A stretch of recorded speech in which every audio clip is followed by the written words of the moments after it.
I recently had the opportunity to interview Ryan Pineda on my podcast, the Scale Your CoLiving Real Estate Podcast, and we talked about so many really cool things. And we also deep dove into real estate. And I asked him a very specific question. I said, where does real estate actually fit into your portfolio, your wealth building strategy right now?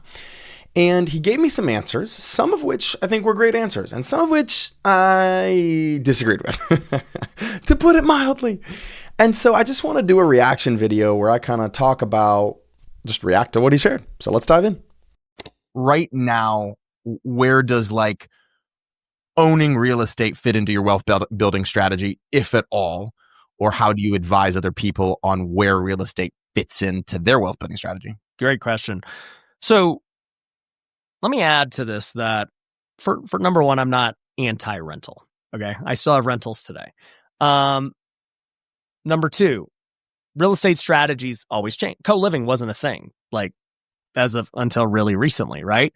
And so like, even though something like where I get pissed at rentals is that it was always the thing for everybody. It was like the gold standard of a real estate investor, for the last 30 years, right? And Rich Dad, Poor Dad kind of set the stage for that. And like, then Bigger Pockets and everybody's like, dude, rentals are the thing. Rentals are the thing. Rentals are the thing. Yeah. And I'm like, dude, like retire quick, retire early. Yeah. Yeah. And I'm like, I'm in 2015 when I start flipping, I have no money. And I'm like, everybody's telling me, bro, you need to keep that flip as a rental. I'm like, this $200 a month ain't going to do crap for me. This $25,000, if I sell it though, is going to change my life. Yeah. And it was just common sense to me. And I'm like, how do you not see that? Am I crazy? Like, I don't understand why this is like a debate.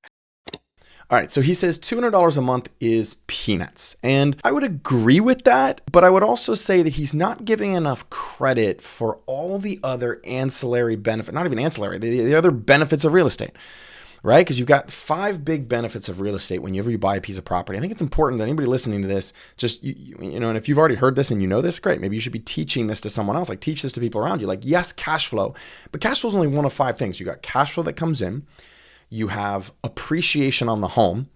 And later on, he'll share with you how he bought some homes and they doubled and tripled in value. So like that can be huge, right? That's made me millions and millions and millions of dollars as appreciation. Just that one strategy, not the cash flow, the appreciation. Depreciation has saved me hundreds and hundreds of thousands of dollars in taxes. So there's depreciation, the benefits. The other benefit is something called principal pay down. I remember talking to my accountant recently and saying, hey, I've got all these loans out there for real estate, and it feels like money's just exiting my bank account to go pay for these loans, right? $40, $50, $60, $70,000 a month, whatever it is. I don't even know the exact number right now. Don't quote me on that. But I said, how much of that is actually going towards principal? And I remember at the time it was like $18,000 to $20,000 a month was going towards paying down those loans. Well, that's equity. It's $20,000 a month. That's $240,000 a year. Just that alone puts you in the top 1% of, income earners. And that's how much I'm paying off my properties every month. So when you get enough debt, you pay this shit off, right? Which is good. And the 5th benefit that a lot of people don't talk about is just leverage, just pure leverage. Like, it's hard to get a business loan. Like Ryan does a lot of businesses. That's his big thing. I want to be in businesses. It's hard to get a business loan. It ain't really that hard to get a loan on a piece of real estate. It's just not, guys. It's not. I get them. It's just not. It's just, you can get DSCR loans and all these types of loans. Like, so, you can use other people's money more easily in real estate than you can with businesses or with side gigs or with crypto or with stocks. So I think those are the benefits that frankly, he's just ignoring. And so I've just always kind of like taken that philosophy. And then, over time, I start taking rentals here and there when I finally am established financially and I have money and different things and I need tax write-offs and different stuff. And then I get into Airbnb in 2017, well before it's this big mainstream thing. I bought 10 Airbnbs in the span of like 2 years and I murdered it. We killed it in Airbnb for years. All my properties doubled or tripled, made tons of cash flow. It was awesome. And then it was great until it wasn't. Yep. Airbnb changed. No, it's not. Yeah, I'm like, it doesn't make like, it was great. I was telling everyone to do it back then. You go watch my old YouTube videos. I'm like, Airbnb's awesome. It's not so awesome anymore. It just is what it is, right? Same thing. Like I told everyone to flip for a minute, and now I'm like, hey, I think I just tell people to do what I think is the best thing to do in the current environment and everything else, right? As he just briefly glossed over that he doubled or tripled the homes that he bought over a few years. But you take a $500,000 house and you triple it, that means you made $1 million on one house. You have 5 of those houses, $5 million. How many of you would not mind, 5 homes tripling in value? I just feel like he glossed over that really fast. And I feel like he should be paying more attention to that, frankly, in his own portfolio, because shit's going to get more expensive, guys. Like, there's just no way around it. Like, we got deportations, we got tariffs, we got inflation. Like, things are going to be more expensive. It's going to be more expensive to build. It's going to be more expensive to rehab. So if you have a house already, you might want to hold on to that because it's going up in value. That's my take. And so I feel like he should have given that more credit. That being said, okay, so where does that place my long-term strategy and all that stuff? Well, today, I still have rentals. So we have a fund with over 600 units in it. So I'm the GP of that fund. A lot of stuff. All I can say about the fund is, man, we've had it for a few years now. I've made $0 on it. Because you don't really make money in a fund until you actually sell the property. So I mean, that's just how. Exit. Yeah. Yeah. And so I'm like, I hope I make money one day. Like this, everything else I ever do in my life, I know if I'm going to make money pretty quickly. So hopefully it pans out. So that's one, right? And by the way, most of the deals look like they're going to do great. But even then, I'm now looking at those deals and I'm saying, man, this has been a lot of work and headache and all this crap for multiple years. And, when we get to year 5, cool, I'll exit. And then I'm going to look at that money. I'm going to say, dang, dude, you spread this out over 5 years. This is peanuts for the amount of stress and headache and everything else to be the GP and make 20% of a deal. And, so anyways, I'm not huge on now doing that just after the experience, but we have that and we manage it and, they're going to exit and we'll be just fine. All right, so he says, I'm not making that much money for being the GP, and a GP stands for general partner. It's the person who kind of organizes the deal and brings in the investor and keeps, 15, 20, 25% of the deal.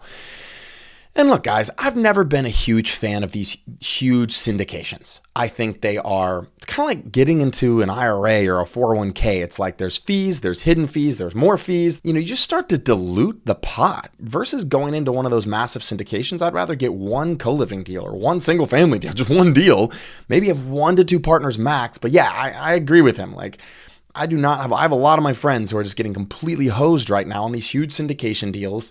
There's a lot of weird fees built in. You're diluting the pot insanely a lot. I just don't like it. I've been selling off my Airbnb portfolio. I still have a few, but been selling them off because I'm just I don't like this future.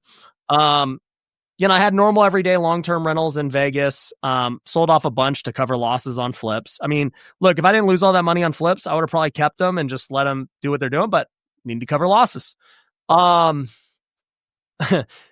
This was 7 years ago, but everybody was buying in the Midwest and all these random cheap places. So I bought 10 properties in random cities, $15,000 property, $20,000 property, all this crap.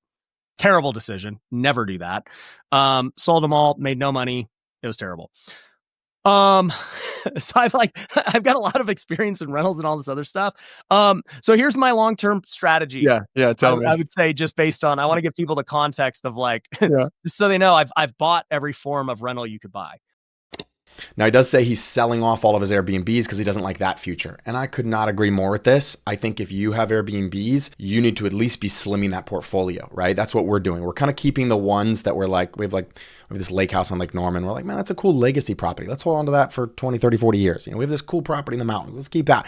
But other than that, we're selling everything off. It's not a good income strategy anymore. Now, it might be, I know there's people out there oh, it's doing okay. It's doing okay. My big property's doing okay. But guys, if you look into the future, 2, 3, 4, 5 years, this unrest that we're seeing in the United States, this inflation, this kind of craziness, not in the United States, but United States and worldwide, it's got 5 to 10 more years before it plays out. All historical pointers point to that.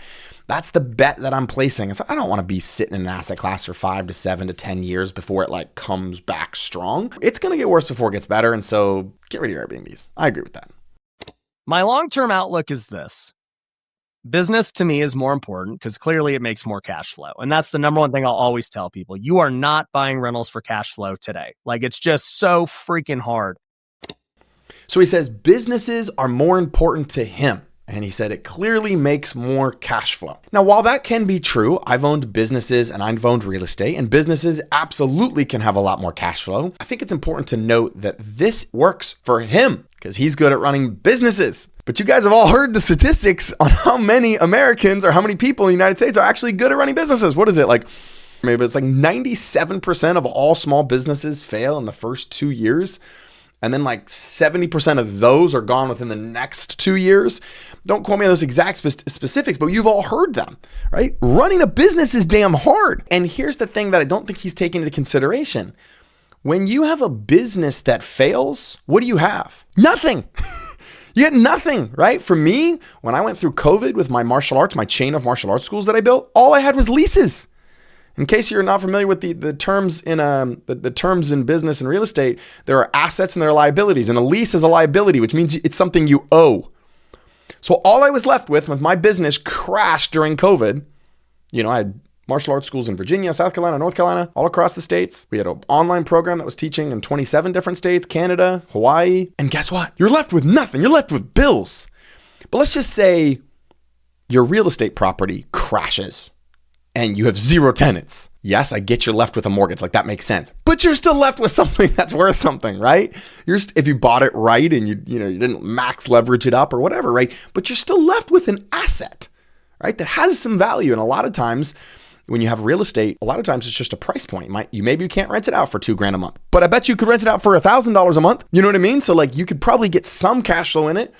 So I think that he's not paying enough credit to the risk of business versus the risk of real estate. I see the risk of business way, way, way, way, way higher than the risk of real estate.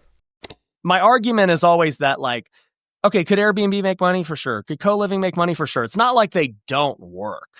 To me, everything is just opportunity costs. And I'm like, look, okay, if you're going to devote your time to that, that's cool. But like, that means you chose not to do something else. And was the other thing you could have did better? That's always the argument with anyone's time.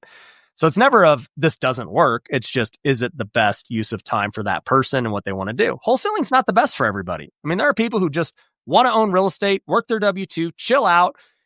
They shouldn't be wholesalers. And it's great. Go buy freaking Airbnb. You want to go get, a lot of people just buy Airbnbs for the tax write-offs and being able to get the tax code, loophole, the Airbnb loophole and stuff. And I'm like, I get it. All good.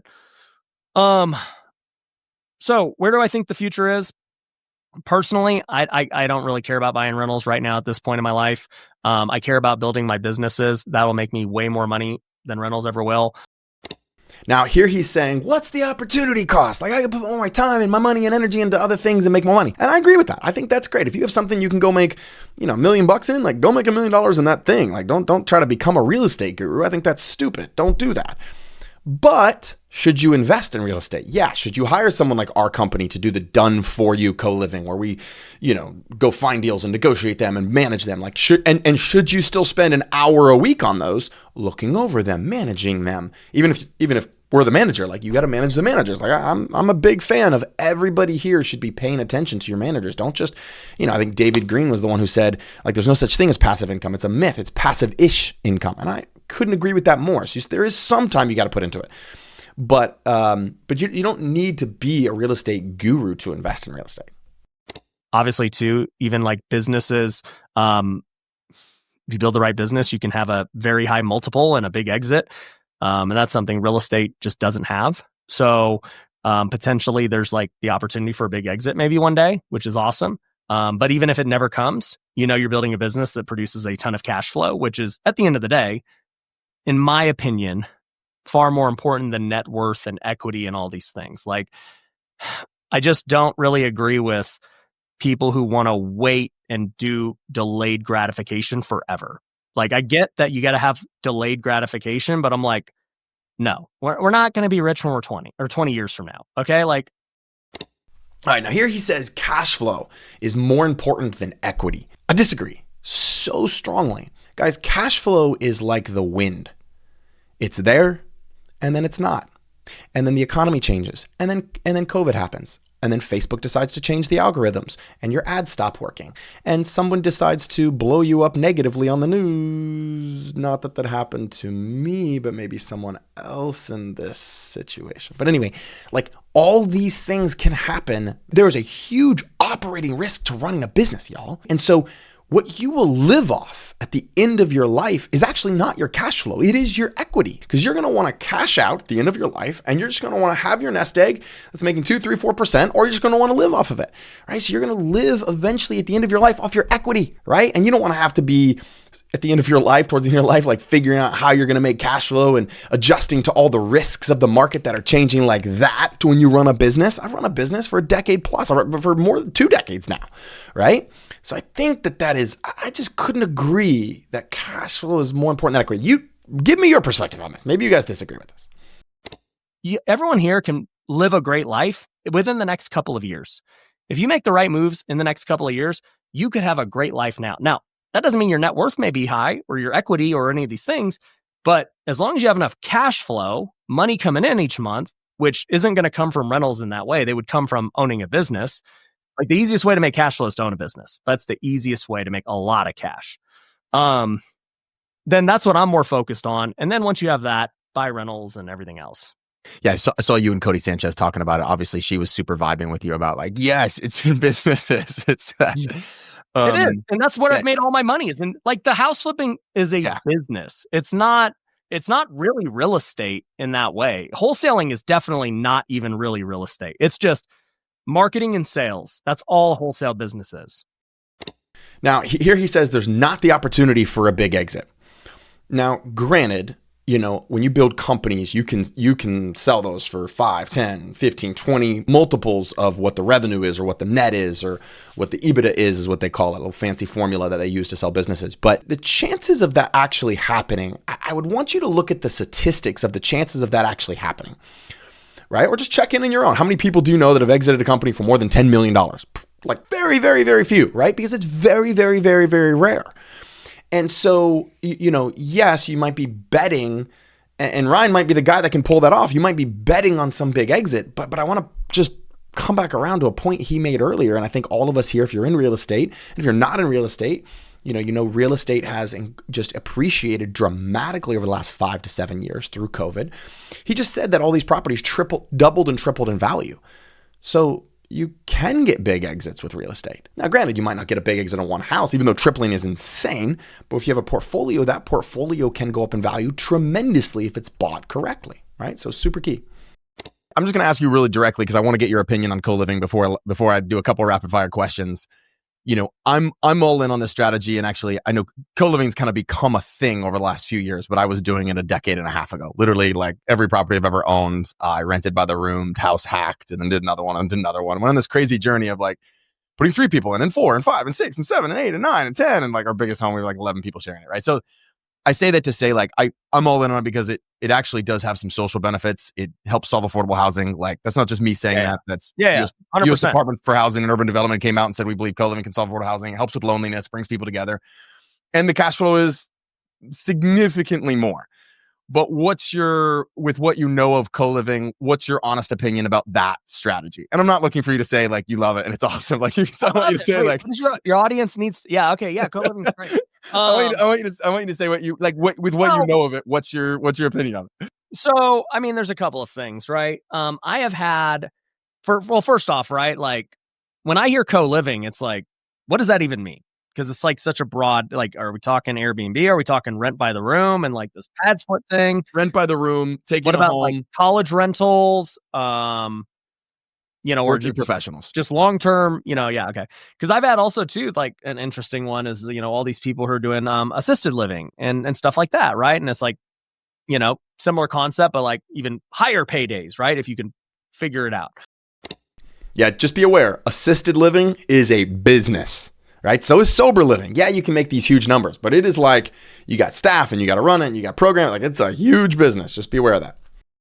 I'll be honest. One thing is I've never truly like ran the numbers or looked into it like significantly. My mindset has always been it's probably similar to how Airbnb was. That's just kind of like my guess. I'm like, all right, yeah. I mean, I could see it might be able to net you $1,000, maybe $1,500 a month. Like.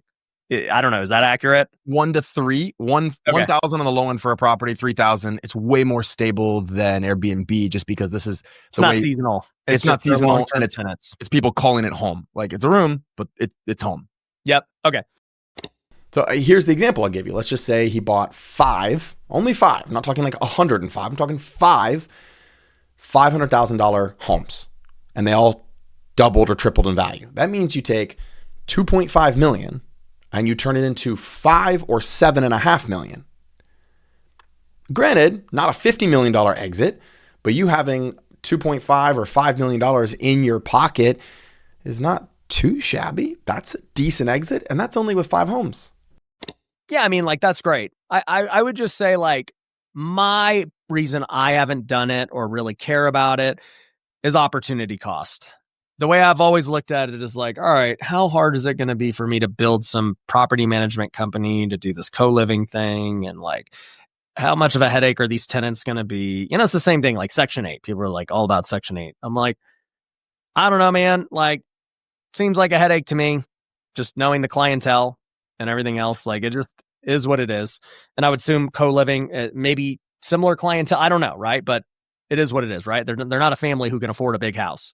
So I'm like, all right, well, I don't know. I have C-class stuff, and I kind of know what that's like with these apartments and everything else. I've flipped houses in rough areas, so I kind of like I just don't want to own long-term rentals with, and I hate to say it, with that kind of clientele, but it's just like, it's a lot more management, it's a lot more headache, and so I'm like, what's my stress level cost of all of that? It's like, let's say I buy 10 rentals. This is how I look at it. I'm like, okay, I buy 10 rentals, and I could basically make zero, because we all agree like long-term rentals in major markets are basically like not making money. Yeah, losing money for sure. Yeah, they're losing money. So let's just say I buy them because I want tax benefits, since I buy 10 properties and I make zero, but I get tax benefits, and long-term they'll be good. Or I co-live it and each one makes $2,000. Okay. I mean, like, that's $20K a month, but I got to get this thing up and running. My mindset is just always like, I could get one wholesale deal a month and like not do that.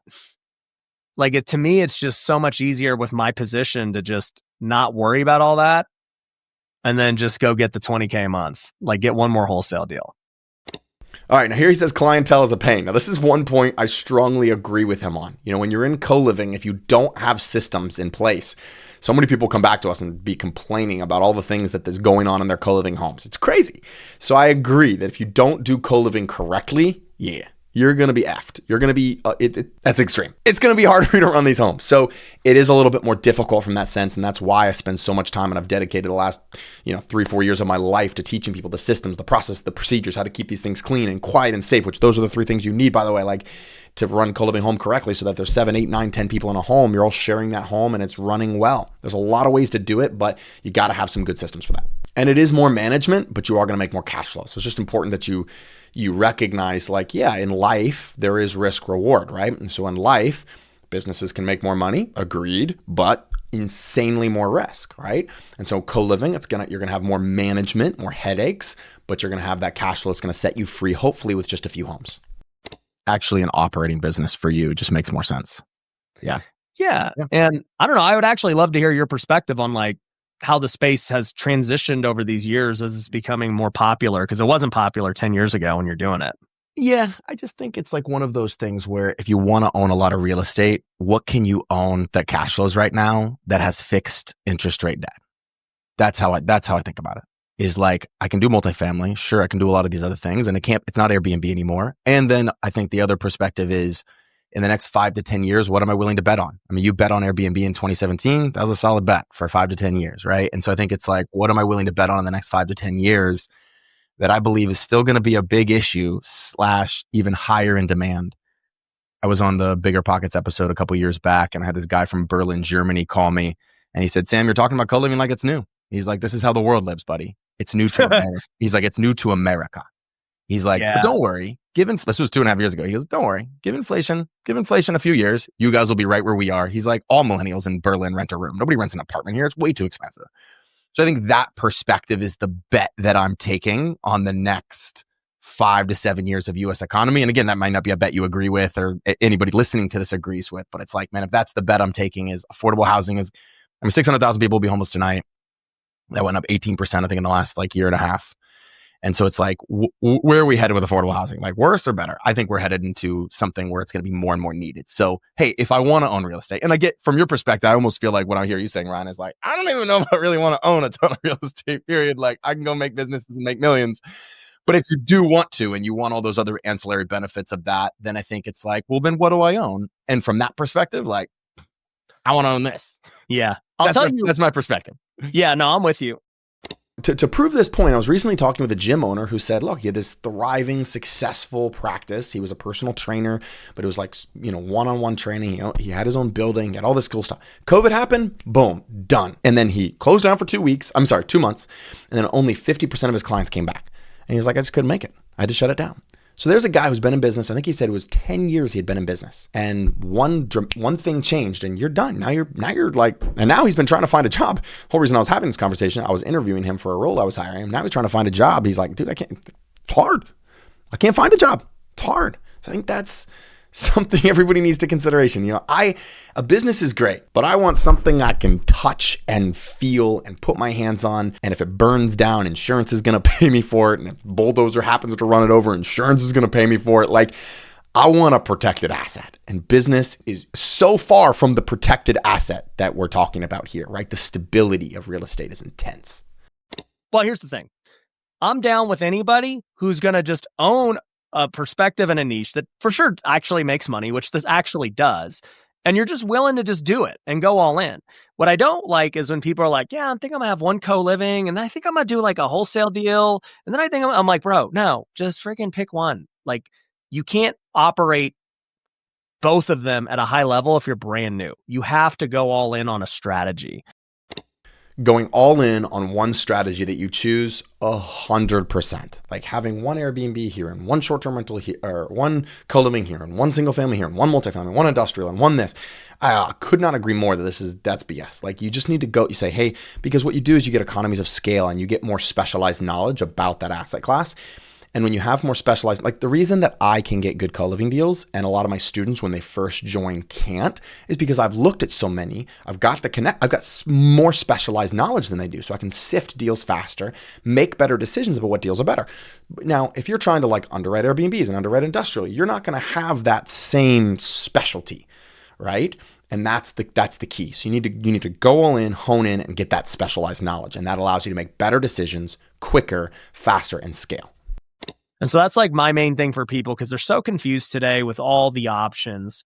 But I'll tell you one thing I am going to do. I know this for a fact. I've come to the conclusion that you want to know what I think is the best passive income? Yeah, I do. Okay. It's not wholesaling. Like, my ads say that it is for wholesaling is like better passive income for somebody starting out. Like, you can build a wholesale business and automate it and all that stuff. Right. But I think when you're actually rich, the best passive income is easily private money.